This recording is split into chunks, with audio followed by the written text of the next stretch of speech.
Hello everyone, welcome back to my Sunday vlog. Sunday morning అయితే చాలా ఎర్లీగా లేచిపోయాము అనమాట. సో మార్నింగ్ లేవగానే ఫస్ట్ ఎంటీ స్టమక్ తో హాట్ వాటర్ అయితే తాగుతున్నాను. సో నాకున్న హ్యాబిట్స్ ని ఇక్కడికి వస్తే మాత్రం డెఫినెట్లీ మమ్మీ డాడీ కూడా అలవాటు చేస్తానన్నమాట. ఇంకా సండే కాబట్టి నేను మా బన్సీ ఫ్రెష్ అయిపోయి చర్చ్ కి అయితే వెళ్తున్నాము. మా బన్సీకి కొంచెం చర్చ్ అట్మాస్ఫియర్ అనేది అలవాటు చేయాలి. సో అందుకే ఈ మధ్య తీసుకెళ్తున్నాను అనమాట. అండ్ బెస్ట్ పార్ట్ ఏంటి అంటే మా ఇంటికి బ్యాక్ సైడ్ లోనే చర్చ్ ఉంది. సో ఆ చర్చ్ కి అయితే వెళ్తున్నాము. చర్చ్ లో ఒక 20 మెంబర్స్ వరకు అలా వస్తారు. సో అందరం కలిసి పీస్ఫుల్ గా ప్రేయర్ అయితే చేసుకుంటాము. ఏంటో ఇంట్లో కన్నా చర్చ్ కు వెళ్ళి ప్రేయర్ చేసుకుంటే ఏంటో మనసంతా కూడా చాలా హ్యాపీగా ప్రశాంతంగా ఉంటుంది కదా. మేమందరం పీస్ఫుల్ గా ప్రేయర్ చేసుకుంటుంటే మా బన్సీ మాత్రం హ్యాపీగా చర్చ్ అంతా కూడా ఒక రౌండ్ వేసేస్తున్నాడు అనమాట, అలా చేస్తూ. ఇంకేముంది, చర్చ్ నుంచి ఇంటికి వచ్చేసరికి మా mummy Sunday special mutton curry and రసం అయితే చేశారనమాట. మా మమ్మీ నాన్ వెజ్ కర్రీస్ చాలా బాగా కుకింగ్ చేస్తారు. సో నేను ఇక్కడికి వచ్చానంటే ఇంకా నాకు non veg festival. Weekly twice thrice కూడా తినేస్తాం అనమాట. ఇక్కడైతే నాన్ వెజ్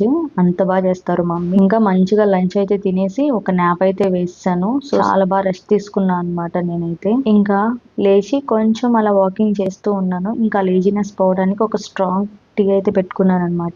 నేను స్పెషల్లీ చాయ్ లవర్ ని కాబట్టి నా చాయ్ నేనే స్ట్రాంగ్ గా పెట్టుకుంటాను. ఫైనల్లీ నా సండే అనేది ఇలా కంప్లీట్ అయింది. సో మీకు కనుక నా వీడియోస్ నచ్చితే మన ఛానల్ ని సబ్స్క్రైబ్ చేసుకోండి అండ్ నా వీడియోస్ ని లైక్ చేయండి. See you in the next one. By.